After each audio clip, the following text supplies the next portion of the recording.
started to fall, and where were you? How could I know you were falling too? Grabbing the wind, cutting my skin, but it's hard because I'm falling. Tell me why I'm falling. Oh, life's calling, but it's hard because I'm falling.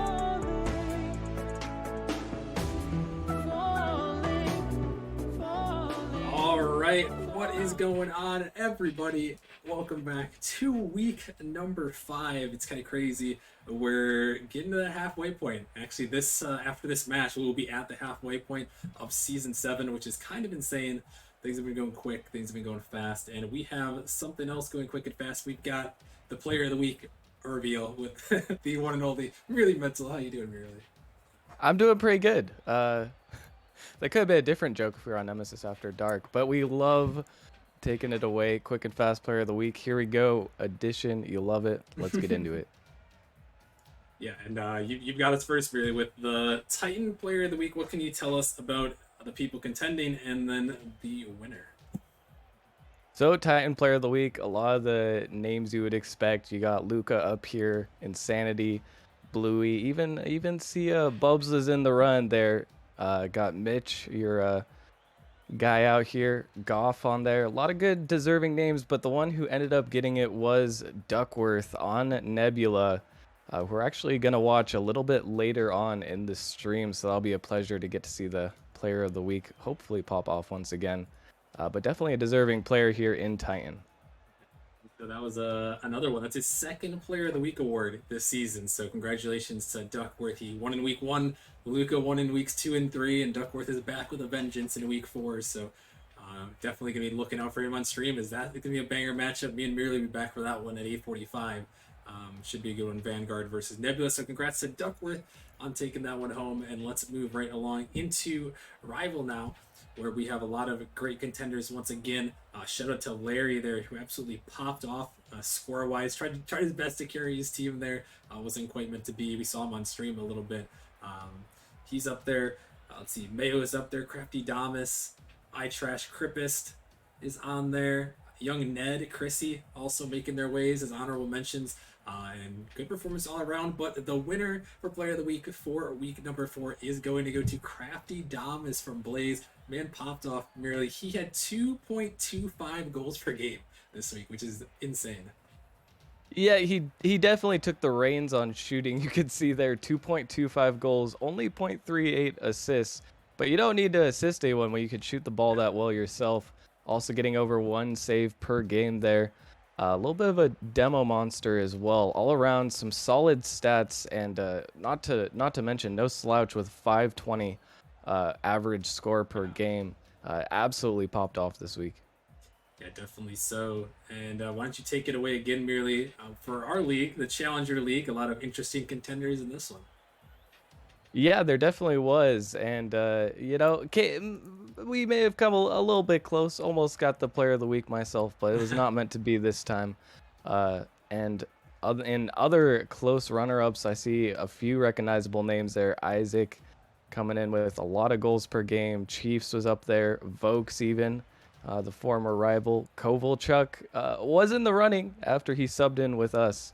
But this one will end up going to Kratos. I think that's how you say it. I assume Kratos, like the mythological god. But he absolutely popped off as well. Good all-around stats and definitely deserving here. Yeah, definitely so. Another great performance. The Bishops went well, and Kratos there averaged 1 in all the major stat categories: an assist, a save, and 1.43 goals. So definitely deserving there for this week, and leading his team to 2 wins. So congratulations to Kratos there, taking that one home for the Challenger League. And let's move right along now to the Prospect League, where again, yeah, this one has probably the most contenders on the list here. Let's just run right through them. We've got Josh, Kenji, Magic Pepperoni, Hits from Banshees, Dr. Waffles, Eggster, Critter. A lot of great players on there on this list, but you can only have one winner. And this man helped his team take down the formerly undefeated Bandits to lead himself towards the Player of the Week award, and it is going to go to Josh from the Vipers there with 1.5 goals per game and 1.38 saves, and he averaged the most scorer per game in Prospect this week. So again, well deserved and leading his team to a couple of wins. So congrats to Josh. Yeah, this one was pretty clear cut in the stats department. He had the next highest score per game beat by almost 60. Kept up with goals, saves, pretty much everything you could ask for. Congrats to Josh, and a great week he had. Yeah, definitely so. And last but not least, Miriam, why don't you take us home with the Novice League? The Novice League, the most volatile league at times, it seems. Sometimes people are just putting goals left and right. As we can see here, a couple people with even 2 goals or more absolutely popped off. We could see the Jeff over there, Rooney, the novice freestyler. I see Paranoid Monk, quite a few contenders, but this one has to go to none other than Brindy the Braid, coming in there, 420 score per game, 1.62 goals, and quite a few assists and saves to his name as well. He went hard and he took home the Player of the Week. Congrats to him. A great performance for the man from the Spitfires. There is they've put on quite a performance there, trying to regain a little bit in the Novice League. So congratulations! These are your players of the week here: Duckworth, Crafty Damas, Kratos, Josh, and Brindy the Blade.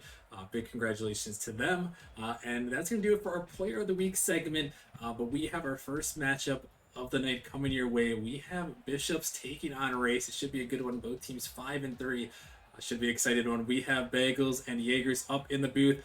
Bagels, why don't you go ahead and take it away? Hey, welcome back, everybody, to another week of Nemesis Gaming League action here in week number 5. And just as our Lord and Savior said, we do have the Bishops and the Wraith starting us off in the Challenger League here. And I'm joined here by Mr. Jaegers. How you doing? I'm doing pretty good, Mr. Bagels. It's a great Monday, great way to start the week, and I'm ready for some Nemesis action. It was a great day for me as well, and hopefully a great day for everybody else out there today. And, I do still need an invite, by the way. I don't know if you're in the lobby or if Rockerman can invite me, but I do need an invite. No, I think we're in store here for a pretty good matchup here. Both teams 5-3. Basically at the 5 and 6 seed together there in the Challenger League. So they're not too far behind the top dogs, but just out of the auto bid spot currently. And, looking at my old team there, as I was the old GM for Graveyard Shift, we got Regret on the race now. And, why couldn't I get Regret on the race, before when I was GM? I would have loved that. Well, Bagel's reason why is because we had him over at Ascension, and he's a really good player for us, and unfortunately had to let him go, but he has been popping off for the Wraiths. Very mechanical player, very offensive powered, and so far for this Wraiths team, he has been popping off this season. And on the flip side, the Bishops, someone must have some dirt on Austin because they have been on stream 3 times so far this season, scoring a 1-1 record when they have been on stream. This is actually the 3rd time they have been on stream. And actually, the first time, Bagels, me and you casted that match. I don't know if you remember. It was when Bishop swept Snowstorm early on in this season. So really, Bishops are a hot and cold team. I know they're 5-3. Big Crate won Player of the Week. Looks to continue success in this game. But, this is really looking like it's going to be an evenly matched game, Bagels. Yeah, I think that was a matchup of only sweeps that night, unfortunately. But hey, no sweeps tonight. I think this one will be close. I think the one that they were alluding to earlier with that Titan League matchup, that'll be a good one. I wish I could be able to cast that, but my match is also at 8:45. But I'm sure actually, Rockerman did say Merely and Rockerman will be there, so they'll do a fantastic job. But we'll have to wait until after this one, as we are still waiting to get the players up in the lobby here. So we'll get this one underway shortly for y'all. But yeah, both teams, like I mentioned earlier, 5-3, middle of the pack, both looking to try and catch up to the leaders in their division, which I believe, are y'all in the lead for your division currently? We're not. The Raptors currently have the lead. I believe they have 1 game ahead of us, if I'm not mistaken. Oh yeah, 7-1, and y'all are at 6-2. So that's a hotly contested division there. Meanwhile, on the opposite side, Bishops are looking to only be behind that Flame. Gonna have to do some mental readjustments here. They're behind the Hellcats. I think this is the best the Hellcats have ever done. They're at 6-2, so they are one game ahead of the Bishops. So definitely, this is a bigger game for the race here, trying to catch up to Ascension and Raptors, as that is a 3-team race at the moment for that division. But yeah, I mean, like you mentioned, the Bishops 1-1 on streams so far, but this is a big proving ground for either of these two teams. 5-3. I mean, you move to 6-3. 6-3 looks a lot better than 5-4, and I know that all too well because my team's currently sitting at 4-4, and I feel like we could be doing a little bit better. But hey, you know what? That's why we're gonna win tonight. That's a bold prediction, Bagels. Maybe it'll be in the ticker after your game. I don't know. We're gonna have to see about the streamer, see what he has in store. But we are still waiting for the people to join up into the lobby. And I mean, look, I'll give my prediction, but you want to give us yours first? You know, I'll go with the old org bias there. I'll say the race, even though I'm currently in the chess hall org. I guess it's really a battle of bias here. But Yeah. I'll go with the race here. I mean, I don't believe Drax is going to be playing, but I mean, if they got Regret playing, I feel like the race got a pretty good shot here. So I'll go 3-1 race. Why not? 3-1. That is very interesting, Bagels, because I'm going with the opposite org bias. See, I have the Bishops winning this one, 3-2 fashion. We are going to see a game 5 tonight, ladies and gentlemen, and I'm looking forward to it. The more game 5s, the better. There's no reason not to go to game 5. I mean, if you're a player, you don't want to go to game 5, but for the fan, the viewer, the casters, we all want to see game 5. But we got a long way to go before we get there, so game number 1 will be underway here, as the Bishops will win the opening kickoff, but straight over to Moxon, who is dunked out. Chiefs to the middle, Regret looking to cut it off. High off the backboard, Kratos there, getting the clear. Off the corner still, and ultimately the pressure will be too much as a whiff came out off the backboard. Well, the new GM of the Graveyard Shift going to put in the back of the net a little bit quicker to the punch. And, I mean, he's doing your old org justice, should I say, Bagels.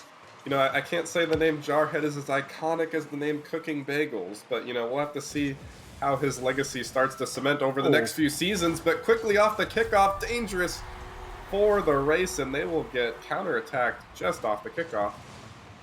Well, already we're on pace to have a high-scoring affair in this one. The Bishops immediately answer back. And, I mean, we have 2 goals, 24 seconds, and there's not much more you could ask for to start out a Nemesis Gaming League week. Yeah, definitely. The more offense, the better. Assuming it's good offense. You don't want to see too many ugly goals. But hey, you know what? The more goals, the better. And looking to get another one here are the Bishops, but quickly shut down by Moxon. But again, another one put on target. They're quickly sent away as well. And Kratos, he was looking for the double off the ceiling, but Regret able to find the save. Playing patient, but Chiefs is not. He's looking for the double tap read. And Kratos, who's going to make a half turn in the midfield, looking for the backboard read, but Moxon had that red all day. Now they are stuck in their corner for the time being. As Climax was looking for a bump in. Honestly, hold on. I'll save my analogy for later. It's Kratos. He's looking for the double tap, and he will find it perfectly placed, I might add. The player of the week, Big Crate, goes to the double top. Moxon barely misses it, and Kratos makes him pay. And they go up 2-1. And I will say this, Bagels. The Bishops have set up shop in like the past minute and a half on the Wraith side. The Wraith side that one good attack early on, and ever since then, it's been the Bishops show. Exactly, but the tables can turn relatively quickly here as again off the kickoff. The race looking to make a move, but we're going to have to wait for the Bishops to make their move back, and Regret again playing patient, taking to the air, looking for the solo play. He's still got boost to work with the air dribble, going all the way, and he will find it, crossbar down, and that is the Regret I wanted on my team. He's on the team now. Like I was saying, Bagels, Regret's a mechanical monster, and if you give him even an inch of space, he makes you pay with mechanical plays like that. That was a thing of beauty. Yeah, and it is hot and heavy so far. We got the double tap, absolute precision placement from Crate, and then that extremely well-placed, well-mechanical air dribble from Regret. But now, again, it's just back and forth, but quickly sent away by Jarhead, who's now on the offensive side. Kratos out of position. All he's got to do is get it to the middle, but he's struggling on the back wall and still to commit. Boxen still in a position. Keep the pressure up, but Climax with a save to Chiefs. And now Kratos, this should be his ball. Looking for another solo play perhaps, but again, the defense from Race trying to cut off these opportunities early. As Regret with a big whiff. This is unfortunate, and this will slip through as not quite sure what happened right there. I mean, it comes with mechanical plays. Sometimes you have mechanical misplays, and unfortunately, that's what happened there. Just a slight whiff on the ball, leading to the Bishops putting it in the back of the net. And I mean, in Challenger League, they'll make you pay on that. And Regret was looking to get a little bit of revenge right there, but didn't quite get the solo play. He was looking out of the corner off of that kickoff. But still, we're only at halftime right now, Jaegers, as a very unorthodox play is coming out, and Boxen almost able to slip that through. But I mean, there's absolutely plenty of time for another Regret solo play or just pressure overall as Jarhead looking for, again, another unorthodox play, but still the pressure on Bishop's side of things. But, I mean, it's been 2.5 minutes here, Jaegers, but, I can't really tell who's got the edge in this matchup. I think it's about as close as we thought it was going to be. Like I was saying, Bagels, it's going to game 5. I'm calling it right now as Regret puts a shot not quite on target. And I mean, this has been really back and forth. It's really hard to tell who has the upper hand in this one. Like, they're not really playing boomer ball. They're playing more control. Boomer! Yes, Chiefs puts it in the back of the net to put his team up 2 goals. And immediately, right when I said we're not playing boomer ball, Chiefs makes me eat my words and catches the Wraith sleeping. Yeah, the caster's curse in full effect there as the one boomer of the match was put on display. But I'm not quite sure what the third man was doing there for the race. I mean, it was a pretty telegraphed play that he was going to boom that, but I mean, maybe he didn't think he was going to get it as hard as he was. But either way, as the big great man himself will put in a 5th, and this will likely cement a Game 1 victory here. I mean, look, Bagels, there's still a minute left. Anything can happen, but Big Crate's making sure it doesn't go in the other team's favor. The player of the week, trying to get a second in a row, and I mean, so far with the hat trick, he's doing what he has to do. Certainly a good stat line, and definitely the way you want to be starting off this series. As Moxon getting into the middle, Regret up early, but he will get dunked out from Climax. As I was going to say, that's a rather interesting name there. I was going to say something like that earlier, but the double tap ultimately came out from Crate. I'm not quite sure what he means by that name there, Jaegers. He's just reaching the end. He's reaching the best point he can be. The pinnacle? I mean, might have to sign him next year if he makes it. Who knows? Who knows? But that's all I have to say about that on the official channel. As they have a shot there, not quite able to make it, and with 30 seconds left, it's looking more and more likely that the Bishops are going to take this game 1. Yeah, the Race have just officially gotten their 4th shot there, but it feels like they've gotten more offense than 4 shots, but a lot of corner play that's just not resulting in anything, and double commit miscommunication here as the final seconds rolling down, and this will be, in fact, a Game 1 victory here for the Bishops. There's another save coming out. But unless another few shots come out here, the final tally will be 8-4. But that's quite the shooting percentage there for the Bishops, 5 for 8. I mean, what is that, like 65%? If I'm doing my math a little right, it sounds about right, right? About It sounds about 65. right. Yeah, It's within the yeah. ballpark, you know. But I It's a mean, that's a number. crazy shooting percentage there. Not many demos coming out. One No. on the side of the Bishops and two for Race. It was really just a mechanical display here in the first 2.5 minutes, and then that one mistake came out from Regret, and I feel like that totally changed the dynamic of the whole game.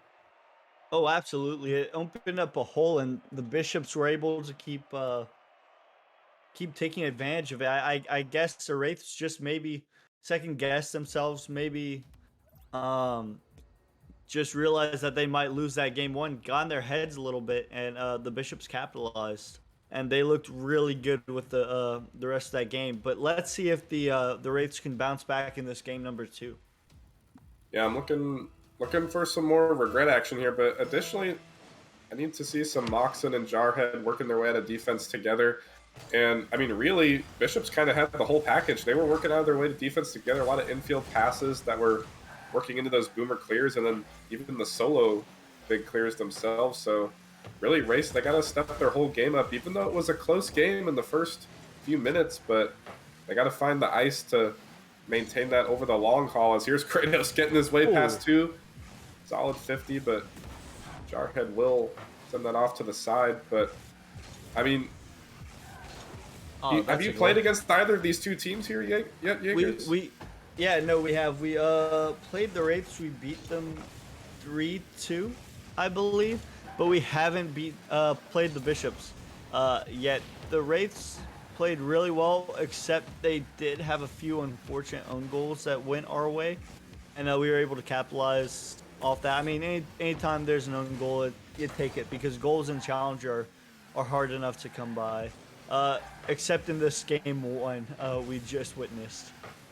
Yeah, a solid 8 goals as the pace of play is still up about a goal per minute there, as Chiefs will put one in. But again, another big mistake. Jarhead could have gotten a better clear, but also Regret ended up doubling with him, I believe, unless that was Moxon in the back. But and the communication was not on point there on a relatively easy to save ball. No, yeah, just communication issues looking like is the problem for this Wraiths team. Moxon gonna put one on target, but not quite quick enough. Kratos gonna pass it to Chiefs. But yeah, no, just communication issues. It could very well just be stream nerves, Bagel. This Wraiths team hasn't been on stream yet, and I mean, anytime it's your first time on stream, it's a little nerve-wracking. Yeah, it definitely is the case, but some of these players have been in the league for quite a while. But again, our Climax is pre-jump for this, but still, he gets balled out by his teammate. I don't think he had the read either way in this one. Gonna slip all the way past Kratos. Should have the read off his backboard. With the air dribble to boot back to the middle, but Jarhead there for the cutoff. Straight into the hands of Chiefs. Still back to the middle for Regret. Just a bit of ping pong between these two teams at the moment. Although this one's sent on target, Jarhead, he gets a mediocre save, but still dangerous. And this one will not go through. Hold up, it's just a bunch of small ball. They are still trying to put this one in with as little velocity as possible. I mean, that was just a classic case of hot potato right there, Jaegers. Okay. Well, Mr. Climax is going to finish it off, but that was a valiant effort by the Wraiths team with the goal line stand. I mean, the Bishops weren't really putting too much on target as far as power-wise, leaving the door open for the Wraiths to knock it out. But, I mean, the Bishops just kept peppering them, and the Wraiths just weren't able to get a good enough clear. Kratos had the read off the backboard, but couldn't find it on target. And that would have been a great way to cement a 3-0 lead. But that gives the Rays a little bit of wiggle room here to try and get back in this game. But yeah, I mean, they just don't look comfortable on the defensive side. And I mean, it's kind of hard not to panic when, like you said, they're being peppered in the net. But I mean, something's got to be done, and they're trying to convert back onto offense. But another good save from Chiefs. And every single shot has been saved by the Rays. So either they're going to have to get some demos or more precision shooting, because the Bishops, they're putting up some high shot totals, but they're also able to put up the defensive numbers as well at the moment. Oh, I will say this, Bagels, not every shot has been saved by the Rays. as the Bishops are up 2-0. I meant every shot that the Race has shot has been saved. That is what I meant to say.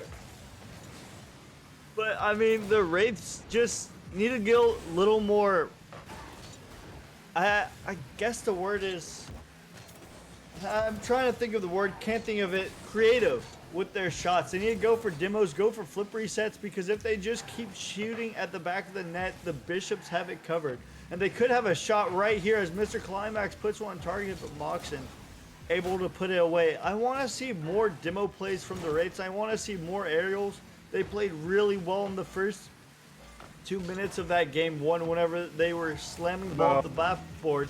And instead, the Bishops are just going to have a free open net here. Yeah, and, you know, Regret was going up for the double tap, and he ended up missing it and perhaps didn't have enough boost. But, I mean, either way, if you don't have the double tap, you need to let your teammates know. And either he did not let his teammates know, or maybe they just couldn't have the read, or he truly did think they have the double tap. Either way, that ball should not get past all three players in that scenario, and that is a tough way to give up another goal here in the final minute, as I thought Kratos was going to get a dunk to put in a fourth, but a quick play out of defense and the redirect from Jarhead, and that just might be the way to try and sneak their way back into this game. I mean, it might be a little late to get their way back into this game, but definitely has a momentum boost, saying we can score on these guys. All we need is a few passing plays, a little bit of creativity, and we can beat these guys. So it's great for the confidence. Yeah, and I mean, going back to your point, I wholeheartedly agree. There just needs to be some more creative play. I mean, you can't exactly rely on a Regret solo play every time, because as we just saw, he's even going to miss a double tap or two. So there's got to be some more demos. I mean, even the cherry pick like we just saw. I mean, just plant a player down there if your rotation's solid enough to try and wary the offense from the Bishops, because that was a pretty crazy shot coming out from Jarhead with the precision, but the fake will come out, and Chiefs will put in a fourth for the Bishops. And again, this will be another 3-goal margin victory for the Bishops here. They will find themselves 2-0 in the series. But I mean, it's really not out of reach for the Race. They just gotta clean a few things up. Oh, I mean, most definitely. They just, whenever they're popping off, they're playing well. I really just think they're in their heads right now, and that last goal didn't help one bit, especially in a fake. And if they could put another one on target here as they were getting ready to, it will have just like absolutely destroyed the Wraith's mental. But I do have a question, however. Are there timeouts in this? Because if so, I would take all my time to like talk it over with my team, just to see like what we can do, maybe even calm each other down, because that's a tall task ahead of them in order to beat this Bishops team, because they are popping off right now. Yeah, I mean, there are timeouts, but that is only in the playoffs. That is not a thing for a regular season. I mean, they could take the full 60 seconds here, but, you know, all three players are readied up. I believe I am readied up, even though it's showing I'm not readied up. But, I mean, yeah, I mean, they just got to... The offense is there. It's 7 shots to 12. I mean, it's a difference of 5, so definitely the Bishops still have the majority of the pressure, and rightfully so. I mean, we've been talking about how it's close. You know, the Race are playing bad, or not bad, but they're just underperforming. But the Bishops, they're playing pretty outstanding here.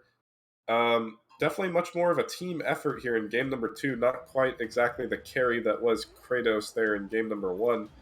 But yeah, I mean, like you said, I just need some demos. I need some creativeness. I mean, they got the cherry pick, made some passing, some dribble plays. I need to see something, because whatever they're doing is not working, because there's so many saves coming out from the Bishops. Kratos tries to get one going, but I mean, not able to get that one on target. Oh my goodness, 2 Wraith players up for it. Oh. Climax gets the reset, doesn't make use of it, and I mean, the Bishops just picking up where they left off in this one on the attack. Moxon doing what he can to try and get an early goal in the Bishops' favor, in the Wraith's favor, excuse me, but I mean, the Bishops just really picking up where they left off. Absolutely. If a challenger player somehow got a pancake double tap, I would have. That would have been insane. I would have lost my mind. Because Climax was perhaps looking for the bump, but decided to let Regret hit the ball out. But Jarhead, he's playing all the way back, and Moxon luckily able to cut that off before it got too dangerous. Climax, he's just chilling on the backboard. I don't think he's left the offensive half for the past 20, 25 seconds. He's finally starting to rotate back, but that just shows the confidence that the Bishops are playing with currently, as they're just looking to be on a whole different level. And surprising that a team that's playing this well is sitting at 5-3. Yeah, no, I mean, they're playing really well. They're popping off right now. And, I mean, just this rotation by the Wraiths isn't really it. Regret gets a nice bump, and Moxon tries to put the shot on target, is able to get it. Jarhead going to bump Regret, but Moxon is going to find a way to salvage it and put the ball in the back of the net for the Game 3 lead. Oh my goodness, Bagel. But again, in an opportunity that probably should have been capitalized twice over, the communication didn't come out. I mean, that's a clear, whoever, I think it was Jarhead was the third man, or Regret, one of the two. They gotta call that early because they have time. There was nobody back for the Bishops, and they still almost botched the opportunity. And they're not making it easy right now, but they do have, I mean, I was going to say they have the majority of the pressure, but they're sitting at one shot apiece. But again, a snipe from Kratos. And, sometimes the shots that are shot right at you, Jaegers, I've said this before when we were casting, the ones that are shot right at you are the hardest to save. I may have heard that come up a few times, Bagels, but I mean, it's legit, though. Yeah, no, it definitely is. As Crate puts another one in the back of the net, he is playing really well. He has performed in every single game this series. Hold on. The Wraiths not able to connect with the passing play, and Jarhead tries to put one on target, but I mean, so far in this Game 3, I think the Wraiths realize what kind of position they're in, and they're starting to fight back. Regret tries to get a nice flick, but Moxon, maybe a bit of a risky third man push-up, and Kratos is going to make him pay, putting in his second goals and has many shot attempts. This man's just playing out of his mind right now. Yeah, and that was a ballsy third man challenge from Moxon. Didn't get the 50 he needed, and Jarhead ended up missing that mid boost. Not quite sure if he would have made it back either way, but I mean, I feel like we're seeing what I need to see out of the race. I mean, we saw Regret go for a dribble play. Didn't exactly work out, but it's changing.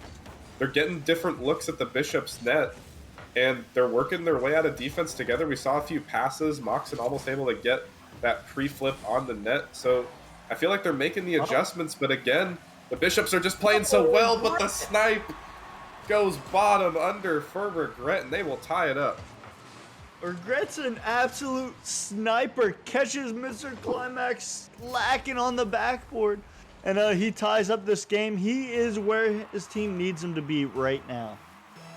Yeah, that was a big shot from Regret. That's 2 so far in this series, but again, like I said, in between Game 1 and Game 2, I just need to see a little bit more out of Moxon and Jarhead. I mean, we saw that really good redirect cherry pick out of Jarhead, but I mean, realistically, they were already down 3-0 at that point.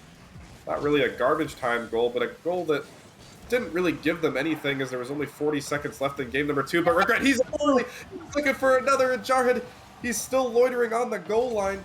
Could be another opportunity here, but this one, a mistouch. Moxon perhaps looking to get it back to Regret, and he will. But Regret, he is on another level at the moment, but that's a hard ask for his team, and this one will go top shelf for Kratos again, who has found himself a second hat trick. I believe Kratos has had 7 goals this series. The man is popping off, but Regret was like this close away from taking the lead on that shot. That was a beautiful shot, and just eaten by the crossbar monster on that one.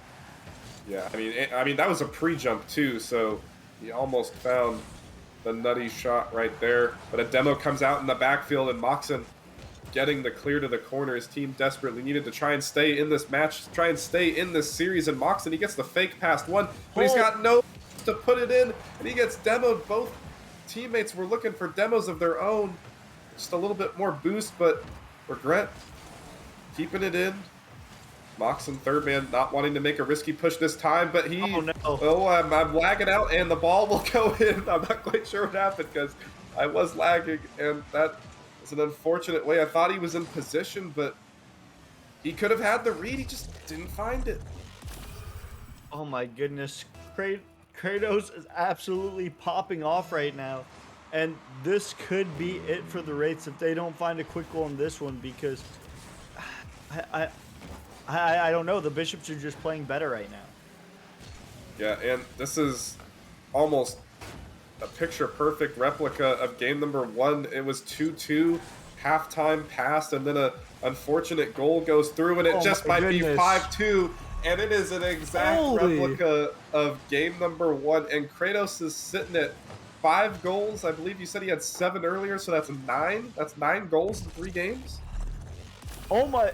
Not only is it 9 goals in 3 games, he is 5 for 5 in this one. He is finding every mark that he has shot. Shooters shoot, and you know what they say? You can't score if you don't shoot.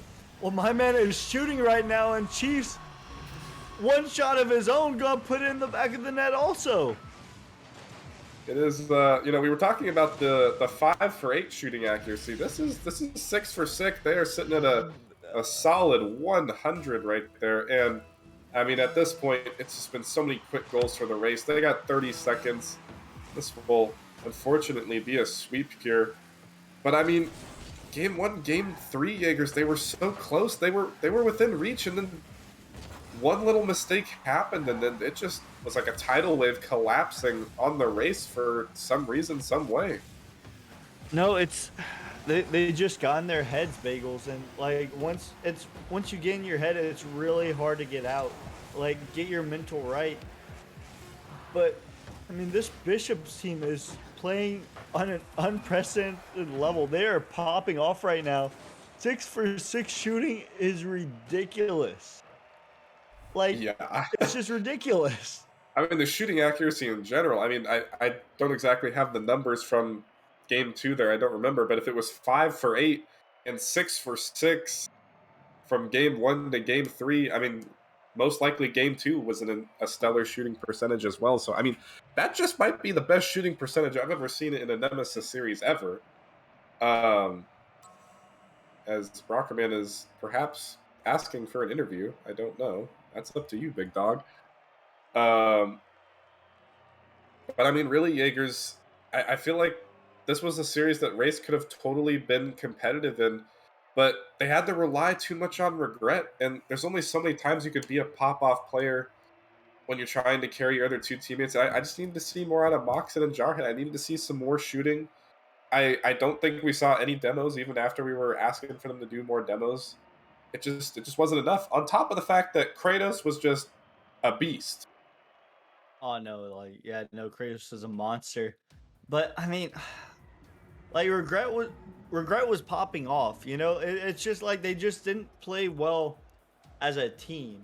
You know, Bagels, like, their rotations were just off, like, in just like little minuscule places, and I mean, just ballsy plays that didn't work out in their favor, and as a result, they got swept. Yeah, I mean, there was just those few rotational mistakes that came out for Race that might have been the turning point in both game 1 and game 3 that led it from a 2-2 to a 5-2. Well, I guess it was 6-2 in the last game, but in both ones. And what did you say, Rockerman? All right, we're gonna get Mr. Kratos in here for an interview here after that stellar performance. But a quick shout out here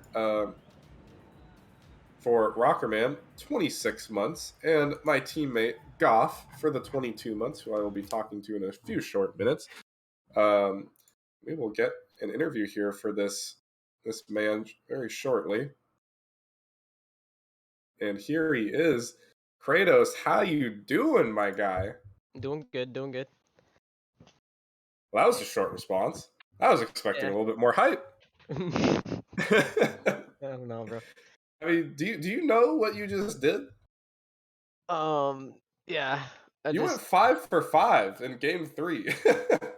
yeah, that was honestly insane. I don't know, bro. I was like freaking out, bro. I don't know.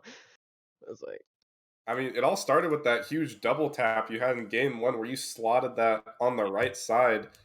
I mean, that was just a picture perfect shot, and it just didn't stop the ball rolling from there. And I mean, you guys ultimately ended up getting the sweep here, but I mean, it didn't feel like the race were that far behind. I mean, do you have anything to say about how the race were playing? Because I felt like it was within reach, but you guys just were on another level at points. honestly, I think when they scored that first goal in the first game, we kind of just adjusted to how they played every time they like scored a goal, you know? I mean, any particular adjustments in mind, or you're not willing to elaborate on that? So like, I don't know, kind of like just just like improved our defense a little bit. Yeah. I mean, you got anything for the big crate there, Jaegers? I mean, like 9. I believe it was 9, if I'm not mistaken. That is ridiculous in any series, let alone a sweep. Is like, so we've seen you play on stream 3 times, and like, did this one feel any different than the other two? Yeah, I feel like it kind of felt different because I played a lot better than the first 2 times. So just yeah. I mean, it was definitely a lot better. But I mean, uh, your team moving on to 6-3 now. Uh, huge momentum swing to try and catch up to the Hellcats. There, we'll have to wait and see how that result goes. But I mean, congratulations on the victory tonight. Any shout outs before you go? No. All right. Well, the humble man himself, Big Crate, leading his team, the Bishops, to a powerful sweep there over the race. And looks like we'll have a bit of an extended break here before we get into our second matchup, which will be Vanguard going off against Nebula. But you got anything else to say before we head off there, Jaegers? Nah, that should do it. I'm pretty hyped for the next one, Bagels. Yeah, I mean, hopefully we'll see. I don't think hopefully. I think we will see even just as much offense there in our second series coming up. I mean, we got Arrow going off against Ventus and Duckworth, the back-to-back player of the week. So we just saw how the player of the week performed today, looking to perform the repeat there. So I think we'll be in store for some more offense just shortly in about 10 minutes for y'all. But we'll see you guys after the break for that Titan League matchup. All right, see ya.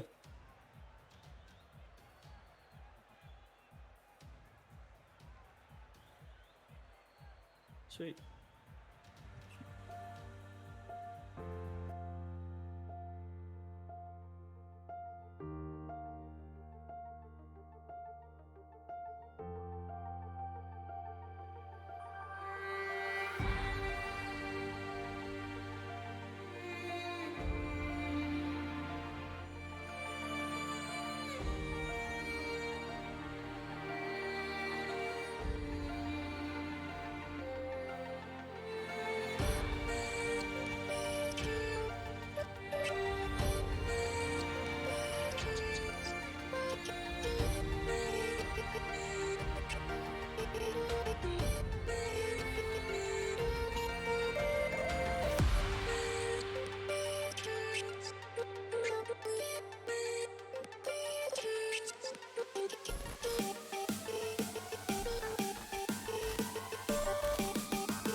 Started to fall, and where were you? How could I know you were falling too? Grabbing the wind, cutting my skin, but it's hard because I'm falling. Tell me why I'm falling. Oh, life's calling, but it's hard because I'm falling.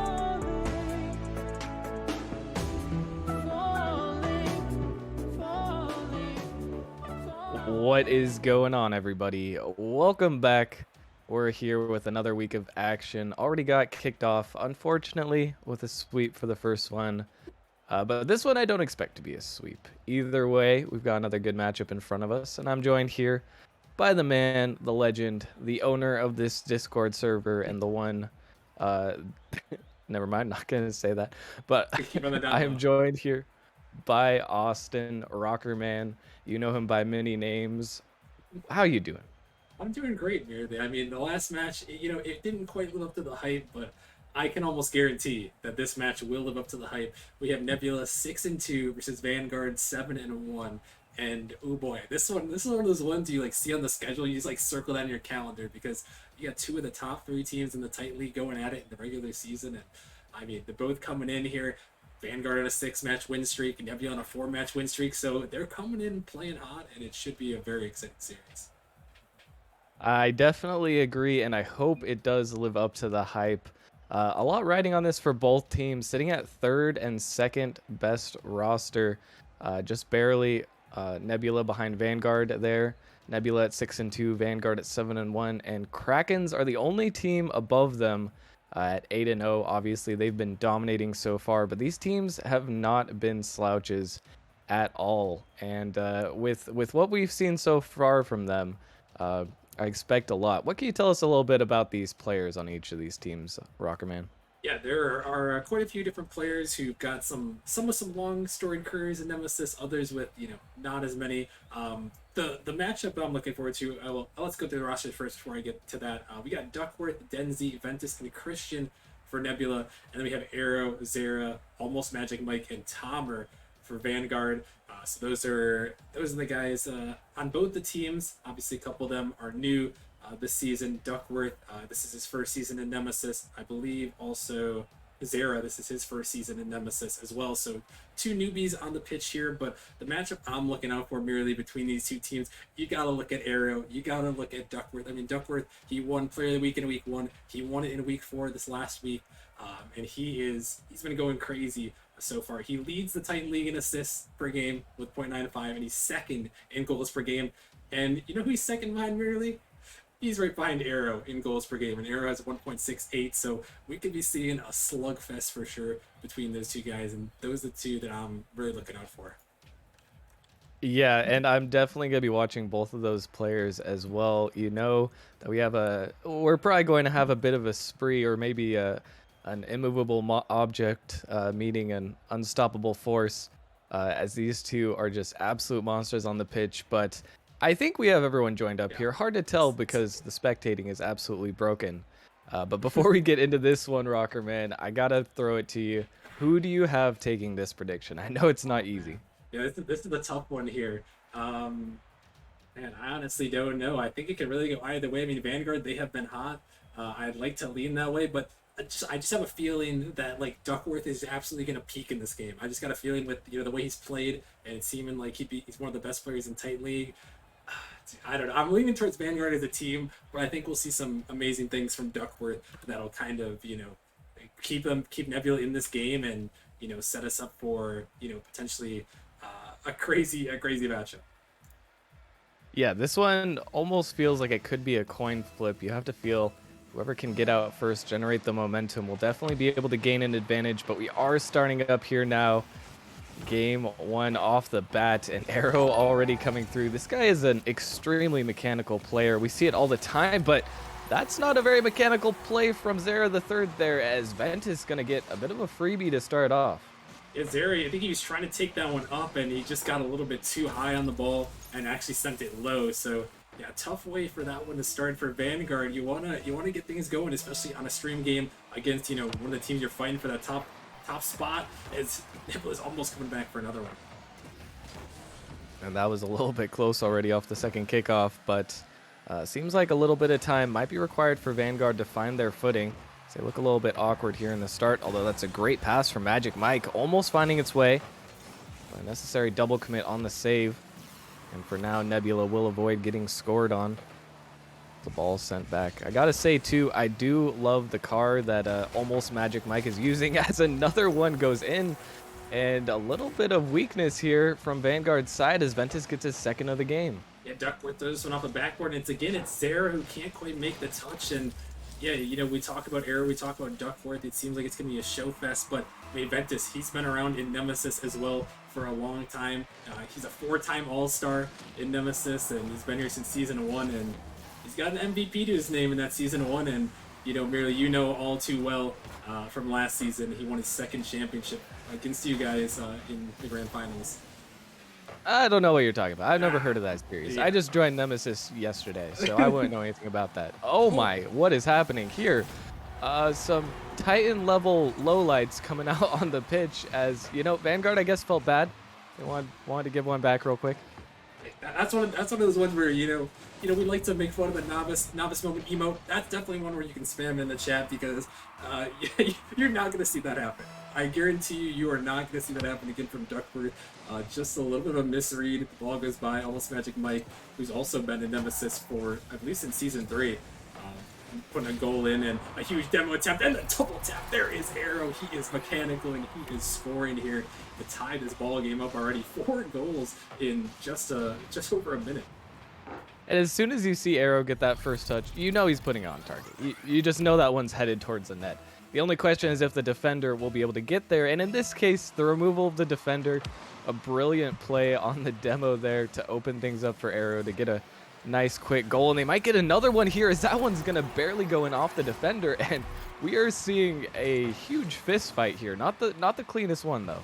Yeah, this is very weird.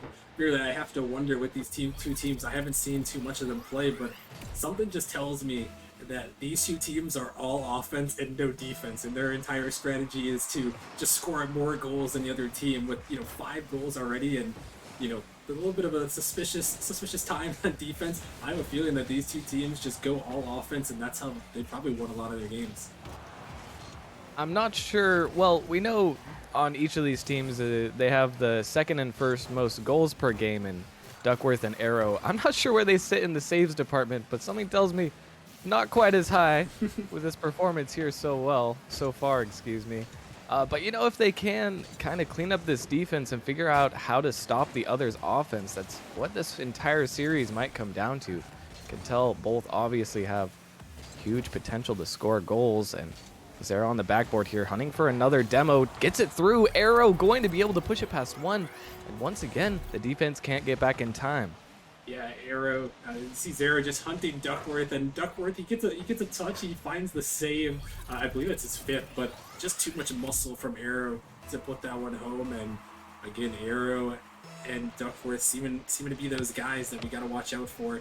And Vanguard, after going down 2-0, really I got a little bit concerned for them. I figured that hey, first game they got to get some jitters out. They might drop this one, but 4 unanswered goals, and we're not even at halfway. Yeah, I'm really not too sure what to make of this so far. Seems like it's just a goal-scoring race rather than a contest to get each one. And so far, it is Vanguard who have taken the lead on that as another one flies in, this time from Magic Mike. Zera gets one across, and Denzi just trying to get that touch out, and that one just goes right down to almost Magic Mike, who's making his move there. And it's good to see Magic Mike back in this one. Like I said, he was a free agent at the end of season 6, but he's been a Titan League staple. He's on Bananas in season 4, Dragon season 5, and looks like he's found himself a home with this new Vanguard squad. And so far he's made his presence known as this one. Almost gonna find the back of the net there. He's made his presence known in the league and, even so far throughout this season. But in this series, in this game, we really have yet to see him show up. But everything's not about points, but he is sitting down there at 22 points. I really want to see him get involved here. And I'm wondering if that's maybe the key reason that Nebula is struggling to stave off and create offense of their own. Yeah, I mean, Nebula, they had their opportunities early, but Vanguard just really came back. And as we say that, here's some offense. Ventus puts it in. Another goal there is Nebula. They find a third, and again, it's Duckworth setting that one up, and then Denzi finding the 50 as 2 players commit, and another goal to the back of the net. Still a lot of time with the way goals have been flooding into the net here. I mean, 3-5, this lead is definitely not safe. And there he is, Denzi, getting involved on the pass play, got a crucial 50. But really, this is, just not the greatest defense from either team. And now it looks like Nebula really has a chance to come back here. 9 goals, and there's still a minute 34 left in this game. Yeah, Ventus almost puts that one in. Denzi puts it home on the follow, though. And yeah, 9 goals already. If I was a betting man merely before this final minute 30 here, I would be betting that there will be another goal for sure here. With the way this thing is going, and it might be here. As here comes Denzi, and he puts it in. As I say that, we're tied at 5. I was going to say I'll bet you that it'll be 2, but I didn't even get a chance to get my words out before another goal flew in. I think betting that it would be 6 is a safe bet right now. Already 10. I don't know if these teams collaborated to try and go for the most goals in one Nemesis game, or what's happening here, but there is just no sign of any defense anywhere on this pitch. Yeah, I mean, the lack of defense, and it's my early analysis of that this team might just be all offense maybe becoming accurate here, as these 2 teams just really going at it here, and a lot of goals thrown in the back of the net on both sides. Another shot comes in, the save coming through. Well, I think that you are correct that both these teams have fantastic offenses, but I don't really think that's what we've seen so far. I mean, especially on Nebula's end of things, almost everything has been just sitting in front of the net with a free shot open wide for the taking. There's definitely some key factors that, Vanguards and Nebula both need to fix, but we'll see, as a goal has not gone in quite a while. This might be a new record in this game, but Ventus trying to break through here. Denzi on the follow-up. That shot's on target. I don't think Zera can get there. And Denzi, he had like 100, or he had 22 points about a minute ago, but he scored 3 goals since then. Now sitting at 550. That is insane. And yeah, I was going to say, it seemed like Denzi might be like the 3rd man here, but he's gotten 3 goals, and now it's up to Vanguard to answer with 30 seconds left. It's been a slugfest, and does Vanguard have the effort to put one more in and send us to an overtime? I think, if the coin flips in their direction, I almost feel like it's guaranteed that there's going to be another goal in this game, as this one looks a little bit dangerous. Denzi awkward, and that 50 will go off the backboard. Might be a shot here. Ventus can't make the touch, but he's bailed out by his teammate. Now is the time that Vanguard need to try and find this footing. They need to try and get this last one going. Earl will try to get through, but the ball will touch ultimately. And Nebula, after an incredibly wild series of events in this game one, manages to take the game in a 6-5 fashion.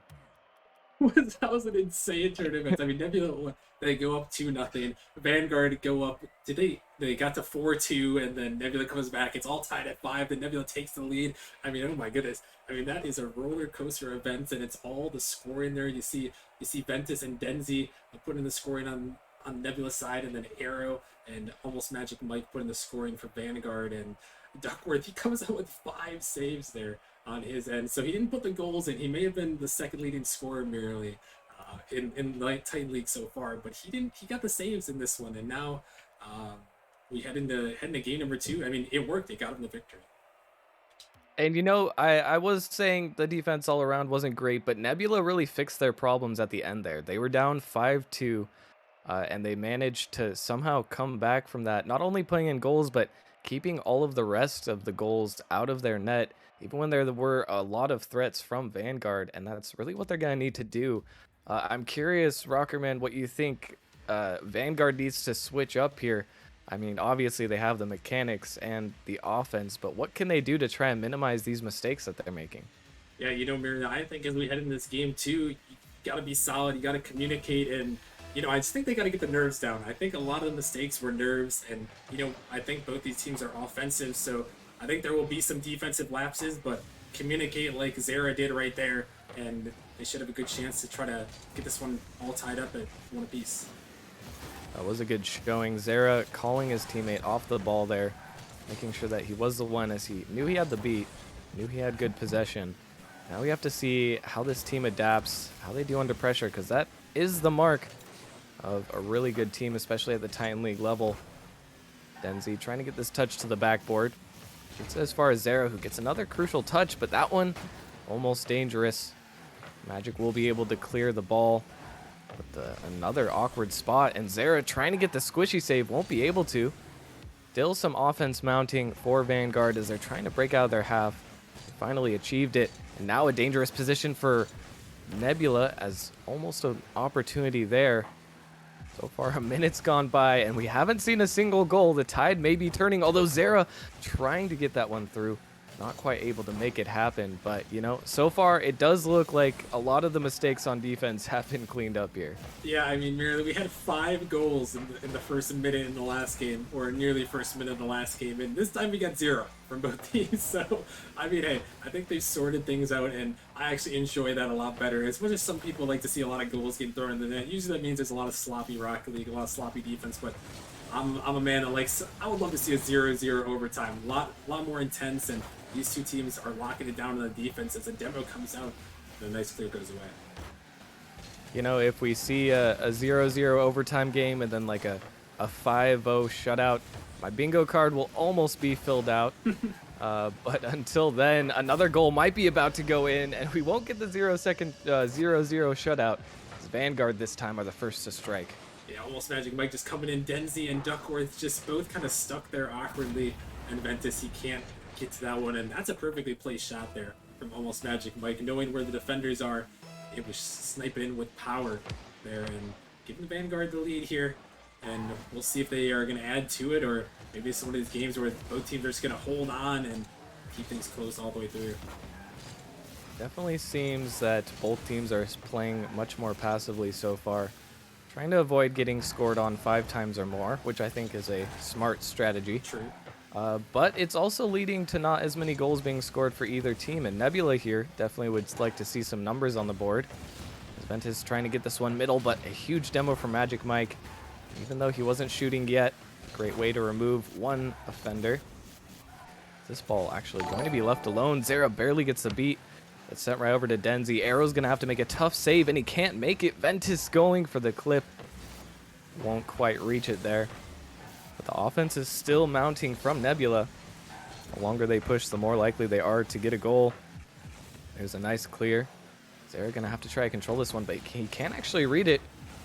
Trying to opt to leave it as instead. And no open net there as Denzi will come through.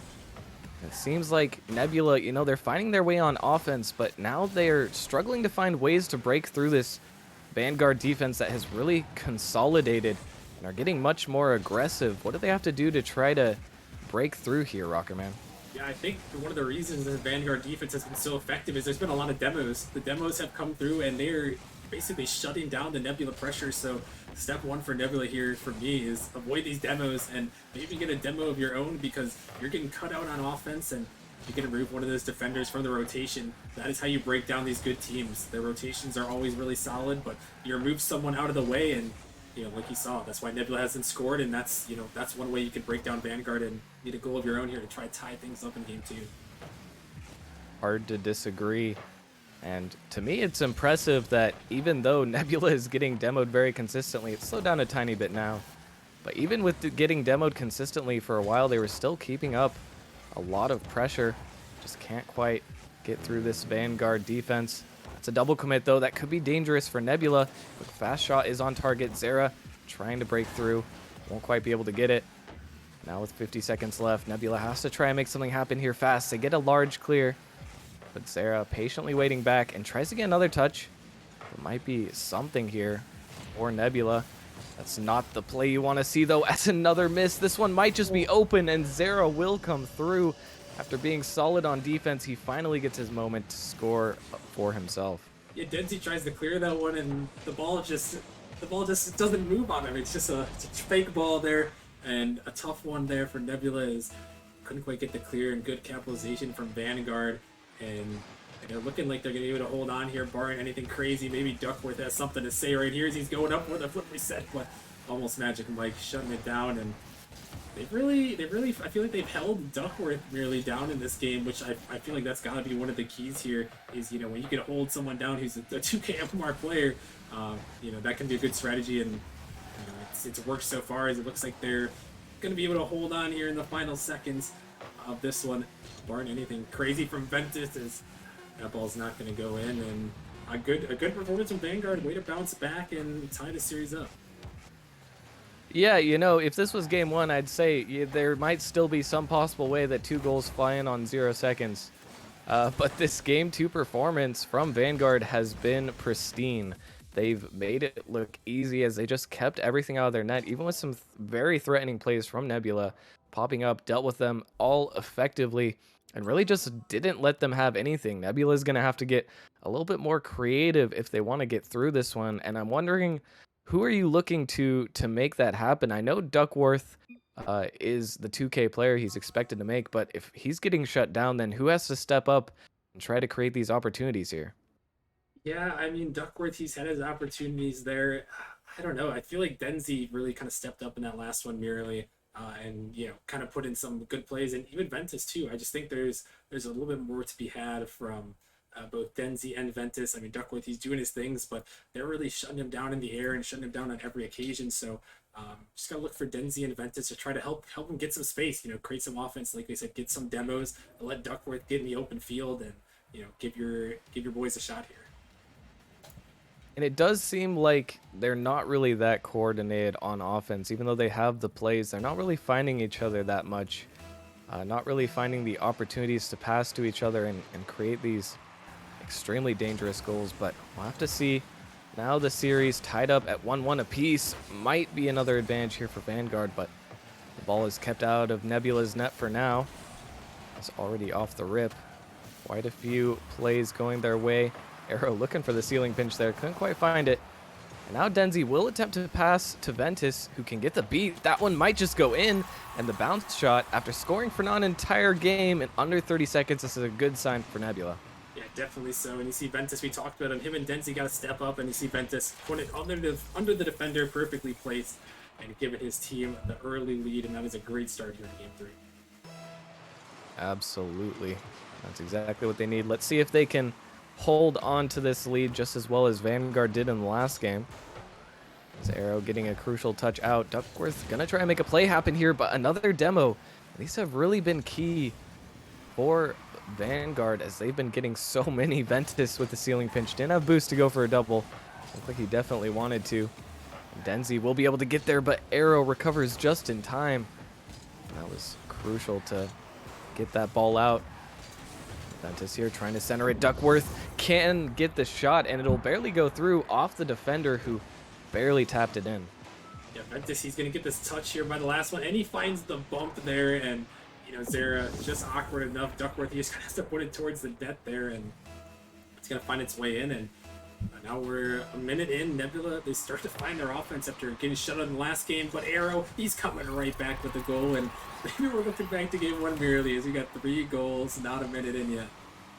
Oh boy, if we're back to game 1, then I'm scared for both of these teams because that was ridiculous. However, so far has looked a little bit cleaner than game 1.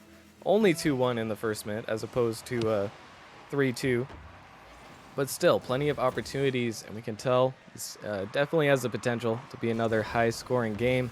Mike trying to find the touch, can't quite find it, but awkwardness on the goal line again, and another one flying in. Oh, I'm getting flashbacks. Yeah, the flashbacks right here is Duckworth. He just gets awkward there, and him and another teammate just go right through. Duckworth almost came back for it, but yeah, again, it's the defense, and that's what we've been seeing. It's the defensive mistakes. It hasn't really been too much, offense taking over. It's been a lot of defensive mistakes from both these teams that have allowed these goals. Is another one going through, and it was still on the double commit. Fortunate not to get scored on, as it's still dangerous in front of the net there. Ventus, he's going to find the block for the moment, and these teams really got to crack down on the defensive end again. As they're settling almost. I think they're trying to get back to their super offensive ways after that last game, and it's costing them on the defensive end. And I think the philosophy for both of these teams is just, well, Denzi going to put one in there. Nebula making another one happen, and this time it is Denzi. Now each player of Nebula scoring at least one, and, their defense might be a little suspect, but when they're on offense, they look great. Yeah, and it's that Ventus-Denzi combo. You see a great little pass down from him there to put that one in, and yeah, we talked about them. They got to step up, and they got to support Duckworth, because Duckworth, he can do it, but you got to help him out here. And now we see Arrow take it to the sky. He is mechanical. We all know about that. Is that one not going to go? And Nebula back out in front, so good for them to find an answer here, and we'll see if they can tack on a couple more. And this is just not what you want to see from Nebula. No communication. Both players just driving away from a completely free ball. And Arrow, he just pops this one on target. It's not a challenge when either team is on the offensive path, it seems. Yeah, the goals are just kind of coming off of mistakes, and like we said a lot of times, when you get to the Titan League, any mistakes that are made, these teams are going to capitalize on them, and you can see it here. In 3-3, Vanguard able to battle back, and I mean, really, we're on pace. We're on pace to have the same or a similar scoreline as game 1. As we had 6 goals as we approach halfway. We had 11 in game number 1, so we'll just have to see if it's going to continue, or maybe the defense will lock down. And usually I like to see a lot of goals in a game. It can make it interesting, but these just aren't interesting goals that are happening. It's just basic mistakes. If they were breaking through with solid passing plays and capitalizing on, well, they are capitalizing on rotational mistakes, but it's really just free goals being handed out left and right. It seems like both teams' philosophy is that if we're on offense, then they can't score. But when the other team's on offense, they certainly can score. Magic Mike getting a nice touch there, but then it's immediately almost ruined by the double commit that pops the ball up in midfield. Luckily, Vanguard won't get scored on for now. It seems both teams have stopped the bleeding for now, but it's another tie game, and really here, I have no idea who has the advantage when this when this ball starts rolling. You really don't, and this one's gonna go on net from Zara. The net is wide open again, and just where are they? Where is Nebula going? Ventus gets the clear, and you see Duckworth, he tries to get out to it, tries to get the block, but he's going a little bit too quick. And I've talked a lot about Duckworth and hyped him up merely, but I don't know if it's stream nerves. I've seen a lot of mistakes that, obviously both teams are having their mistakes, but I've seen a lot from Duckworth, really, and he hasn't really shown too much on, the offensive end from what I've seen, and I'm wondering if we can see more from him, or maybe it's an off day. But it doesn't seem quite as dominant as I may have suspected earlier on with back-to-back, or with 2 players of the week to his name. Yeah, he's not the only one making mistakes at all, but he is a 2K player. He's the one who's supposed to be somewhat carrying the team, and you're correct. He's been making a lot of mistakes. along with the rest of the team. You know, you have to lead by example, and if your highest MMR player is making some questionable mistakes, then you know sometimes you might just succumb to the same thing. And like in that last play, there was just, you know, the concept of third man just didn't exist, and it's felt like that for a lot of this series for Nebula. They just don't have anyone back to defend the net. Now they're facing going down 1-2. They still have 30 seconds though, still a little bit of time, and this is a really good opportunity. Ventus trying to get the touch off. That one's going to be missed, and Denzi, he jumps. He pretty much has to jump, but he makes the read, and they will tie the game back up. Yeah, Ventus gets a great touch, and I mean, almost magic. Mike, how are you going to read that? That is almost the toughest read that you could give him there, off the ceiling, off the backboard. He has to jump straight up to try to save it. I mean, good luck, buddy, and a great capitalization there from Nebula. And we're at 4-4. Could be seeing our first overtime of this one, unless we see some last-second heroics. And I wouldn't be surprised too, as this one looks dangerous. Denzi going to go up, doesn't have much boost. Won't be able to get that one through, but this might be another opportunity. He's all out of boost, however. And it looks like we will be headed to overtime as Arrow just air dribbling into the ground. And as we head into this overtime, Rocker Band, you have to feel this is a swing game. This is a one. It feels like whoever wins this overtime might just win the series. Yeah, honestly, these two teams, they've been so close in all these games, and it's going to come down to this one. We saw Nebula take game one, that 6-5 affair, and now we're going to see a 5-4 affair. Whoever can find the goal person, the block's going to come in front of the net. Vanguard really trying to pour it on here. And do you know the record for the most goals in a series off the top of your head? By two teams or by one team? Like total, both teams. I do not know about both teams, but there have been a couple times where one team has scored around 14 goals in a game, so I don't think we're quite getting to that levels, but yeah, combined these guys, oh sorry, I was thinking of a game, not a series, if that's what you're talking about, but there have been a lot of high-scoring games, that's for sure. Well, you know, there's still plenty of time, and Denzi will be the one to put it in. He's really shown up in this game, managing to get a hat trick at 3 goals there for Nebula. And after another battle, the Vanguard defense breaks down. And it's another one of those goals that just doesn't really give you any satisfaction to watch go in. It just makes you feel bad for the players because we know that they are capable of not making these mistakes that they are. We know that they are Titan level players, but only their offense looks Titan right now. Yeah, really, I mean, there are some saves that are coming up from both sides. I mean, what is that? 5 from Nebula, 5 from Vanguard. So they're finding saves, but you know, they're just not finding enough defensive clears, enough saves. And you know, I think we talk a lot about, you know, the missed defense here, but I think a lot of it is some really solid offense, just putting shots on.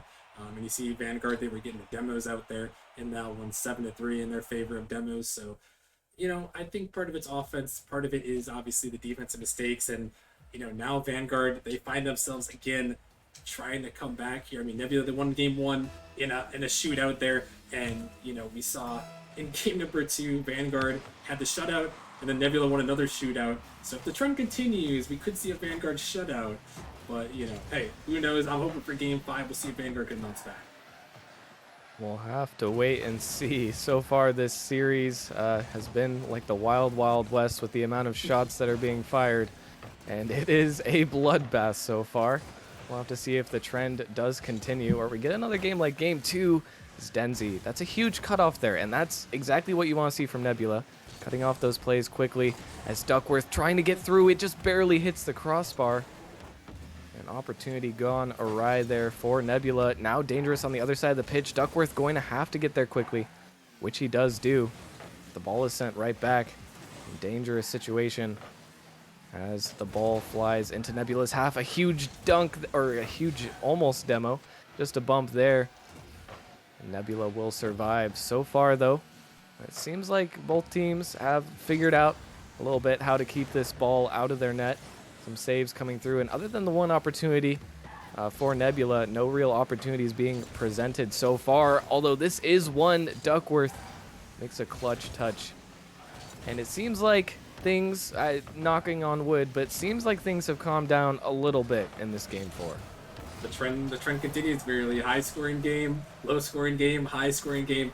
This one should be the low scoring game, as we do not have 4 goals or 5 goals in 1 minute. Instead, we have 0-0 as we're a minute and a half in. It's, oh my goodness, a huge passing play comes up. It's set up for the shot for Vanguard, but just a little bit wide. And yeah, still 0-0 here.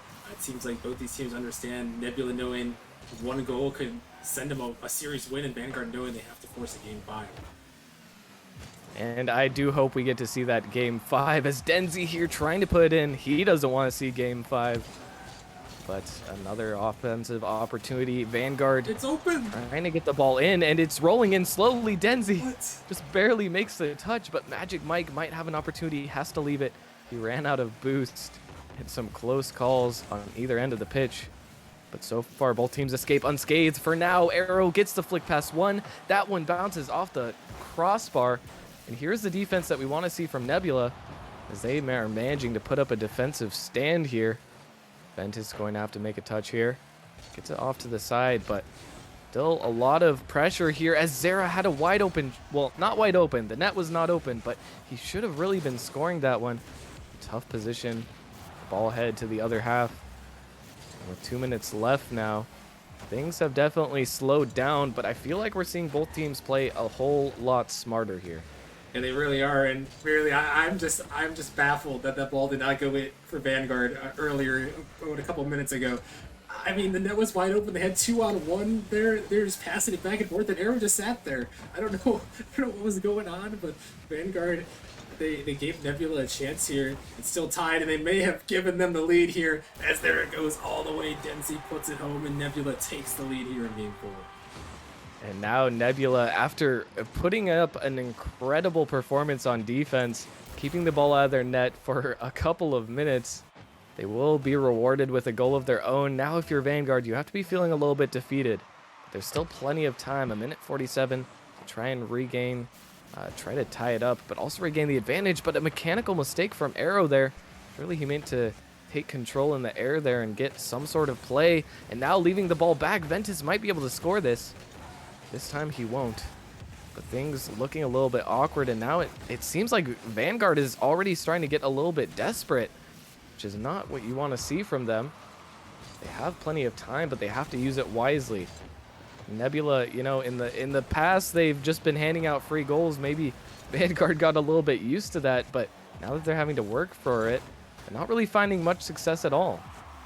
Really not, and we're down to a minute, but they know they can score. I mean, they've had their games. It was 5 goals in game 1, 2 in game 2, and then 4 in the last game. So they know they can score. They've scored in every game, but they've got to get going now and just push the offense, find those demos that were working earlier, and just break through. And they are trying their very best, but Nebula has been a stone wall in this game 4. Nothing able to crack through. That's a good shot, but Duckworth once again, the amount of goal line saves so far. Nebula is sitting at 6 saves there, while Vanguard only has 2, but Vanguard is the only team that's been scored on. And there's a Rule 1 over there, merely. It's Arrow. Arrow is stuck in a Rule 1 with Ventus, which means it's a 2v2, and the net is open! It's gonna go in! Almost Magic Mike ties it up. The respect, and Vanguard scores without maybe questionably their best player there, the 2K. Magic Mike just slices it home and ties us up. And, you know, that's really the optimal Rule 1 if you are Nebula, you would think, with Duckworth and Denzi being the highest MMR players on the roster. But, you know, maybe they're just not twos mains, and Magic Mike and Sarah might be, but Duckworth immediately counters back with a nice shot of his own. Yeah, Duckworth here is reading off the backboard, and look at the placement right there, just up there, Zara, he's so close. And after that, the turn of events, Vanguard, they're reeling a little bit. With 13 seconds, do they have one more in them? I'd say it's almost an 80% chance that they do with how this series has gone on so far, but they still have to find it. Arrow putting the shot on, the defense holds strong. Nebula just have to hold on for 2 more seconds, and the ball will touch the ground. Arrow actually keeping it up, and no touch on the follow-up. Nebula will take this one in 4, and a great performance at the end there, really showing off that their defense, when it shows up, is top tier. But what a wild series. Yeah, that was, in fact, a very wild series, merely. And I mean, both teams, they gave it their all, and Nebula ends up winning. I don't know necessarily if I expected that, but I mean, obviously both these teams are very solid.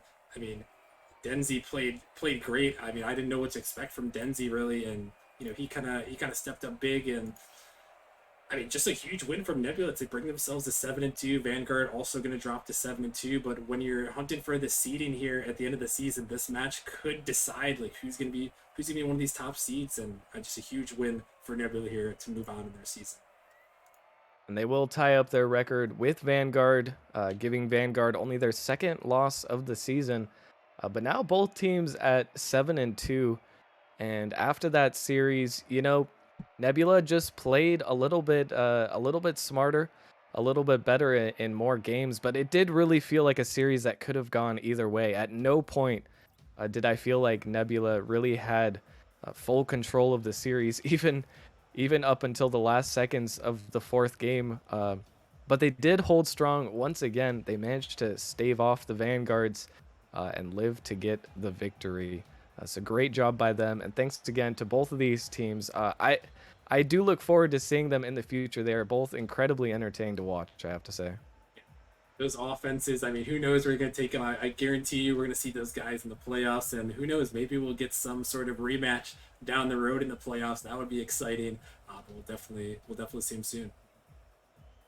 And we will see yet another matchup here soon, as in just a few minutes we will have Hydra at 8-0 taking on the Pineapples at 7-1.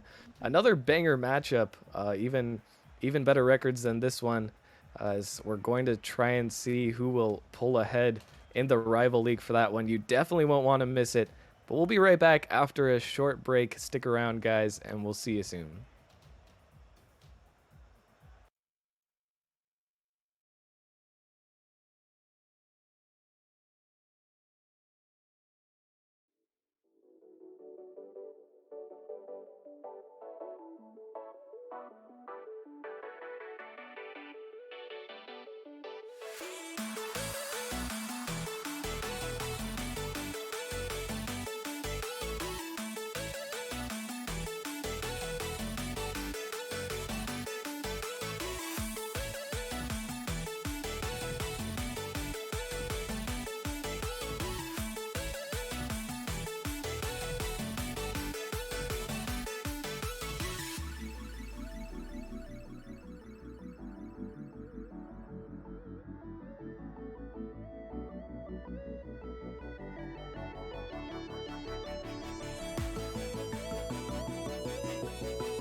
started to fall.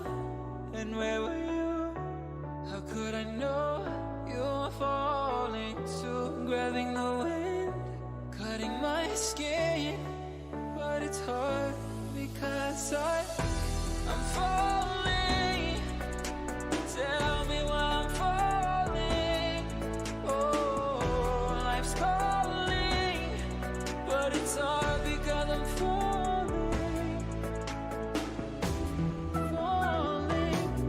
Falling. Welcome back, ladies and gentlemen, to our last matchup of the night, where we have an absolute banger lined up for you. And I know it's already going to be a banger because of the man that I get to cast with. One of the best to ever do it. You know him, you love him, Magic Pepperoni. How you doing, dude? I was waiting for you to say psychonautic, but I guess that's cool too. And I'm doing great. As long as I don't think about my match, I'm having a great day, and I'm excited for what's probably going to be one of the best matchups on stream all season. This is like what's 8-0, 7-1, some big name players. This is peak right here, and I am looking forward to it. Yeah, this is one that's highly anticipated every season. Hydra versus Pineapples. They always seem to be two of the key players, especially during the early part of the season. Like you mentioned, 7-1, 8-0. So you want to run us through these rosters real quick? Got you. On the pineapple side, we have Valence, Chipmunk, and Crippist. Yep, so that's a power action. Like that is a packed roster. That's like you either get scored on 10 times and score 11 and you win the game, or you lose and don't score 11 times. It's like Yeah. not much room for error on that roster. So we'll see how it goes. But then you got Mayo, Tashega, and Seabiscuit on the other side. And Seabiscuit, after his last match on stream, I was messing with him in his DMs because he kind of got carried. So I'm ready to see the Biscuit we're used to, the guy that I've watched for so long. He's one of the best players in Rival. And I'm ready to see him take a squad to 9-0 tonight because this is a very hard record to get to, and he has an opportunity to make it happen tonight. Well, if any team can go 9-0, it's going to be this Hydra roster, but if there's any team that can stop them, it's going to be this Pineapples roster. Valence, 3-time grand finalist. Chipmunk, a champion with Bubs and Casper. Crip was #1 seed for most of the season last season. So before we get too far into this one, what is your prediction, Mr. Magic? For the sake of you and for the sake of Crip, I'm gonna say Pineapples 3-2 because I want the upset. I want there to be a little bit of chaos in Rival. Well, you heard it here first, folks. We'll see what happens here as Biscuit already on the attack. Crip gonna send this one downfield. Mayo's gotta make a touch into the corner safely. Infield pass, no one there, but Crip awkward on the sidewall. Chipmunk with a solid 50, but Shega with control down to Mayo, shot off the sidewall, sends it to Shega, the net is open, and Hydra strikes early. Yeah, this ball really can't afford to bounce off this sidewall here. I mean, it's a powerful shot, but Chipmunk just has to be in the way of that, or it's gonna be too dangerous. And Tashega, I mean, how you gonna stop that? It's a 69-mile-an-hour slot to the top corner, and the defense tried its best, but a nice team play gets the first goal going. Yep, solid start from Hydra. Pineapples, slow start. Not a lot of aggression out of them so far, but Crip looking to turn that one around, but not the touch he was looking for, as Biscuit bangs that one down. A big 50 sends it back into Hydra's half. Valence pressuring this ball. Good read from him as he sends that one off the backboard, but Biscuit, a defensive monster, as he's always been, leaves that one for Shega. Shega, not the flick he was wanting, but Valence, not the clear he was wanting, as Mayo intercepts that one. Chipmunk sends it down. Shega off his own backboard. A double commit leads to a great 50. Mayo with an opportunity, but not a lot of boost to work with, as Valence is going to send that one down. And, you know, a minute and a half's gone by, Magic, but man, this ball is just bouncing around like crazy. Yeah, and I feel like really the Pineapples haven't had a realistic chance to put it in the back of the net. They've kind of just been banging the ball whenever they get a chance, as that is not exactly a goal that you expect to see, but Biscuit's going to cash out with that one. You know, it kind of looks like the Titan match we just saw, where they struggled to hit the ball on defense, as Chipmunk can't quite make that one happen. And let me just touch on something, Magic. You know, Pineapples were 7-0 playing with Valence, Crippus, and Cart. Yet they've added Chipmunk to the roster. Chipmunk is starting here. Do you think it's the smart thing to do to sub the person that you went 7-0 with? I mean, I don't know if there's something internally where they felt this week that Chipmunk was playing, much better, where it was obvious, you could tell the Cart was just not feeling it today. And it's like, I feel better if you guys go with Chipmunk today. I mean, I don't know what exactly happened, but from what I'm seeing so far, I think Cart is not enjoying the way this game's starting off, because 3-0, that's got to be fixed pretty soon. Yeah, not solid as Crip passes that one to Mayo, and Mayo just hammers that one home. Every player of Hydra getting a goal, and there's still half a game left to play. Yeah, and I mean, the last time that Hydra was on stream, they started very slow. It was not like, wow, we're just hitting open nets whenever they give it to us. They were very, looked like they were nervous. But this game, they're just dominating everything as Chipmunk is going to dominate that 50 and cut the lead by 1. Yeah, in the words of the great Cooking Bagels, we've got a slow roller as Chipmunk plays that one low, 23 miles per hour under the defender. Very heads-up play by him, and that might be what the Pineapples need to get one rolling, as the kickoff does go in their favor. Valence, no boost to work with. Mayo playing it patient. Crip off the backboard. Chipmunk is up, but Biscuit is just a little bit quicker. Crip can't get it going in the corner. Ball out to Biscuit. Chipmunk Man with the touch. Good control by him. And a good job beating one. Has a follow-up. Can't quite get it, though, as he's going to leave that one up to Valence. Crip opting not to go for that. What's the smart thing to do? As a double commit comes out of Hydra. Pineapples having a little bit of control. Gets it past him, and Valence puts it within 1. That is the Valence that we all know, the speedster. And he gets one off the wall and just dusts Mayo to this ball. Mayo, I think he got the 100 boost in the corner. That might have been the reason he got beat, because he kind of waited a little too long for that boost to spawn. And Valence, he's just too good. He's going to slot it home. And, I mean, Pineapples, I did ask for them to make it change, get something going, because they were down 3-0. And it didn't take them long to cut this to a 1-goal lead. Yeah, a good bounce back from them. Something that, never really happened a lot in the past. Usually, if they were down, they stayed down and just went to the next game. But good resilience so far from them, as they have plenty of time to work with to get another goal. And a demo coming out from Crip. I think that might be the first demo we've seen this series, or I guess this game 1, so this game.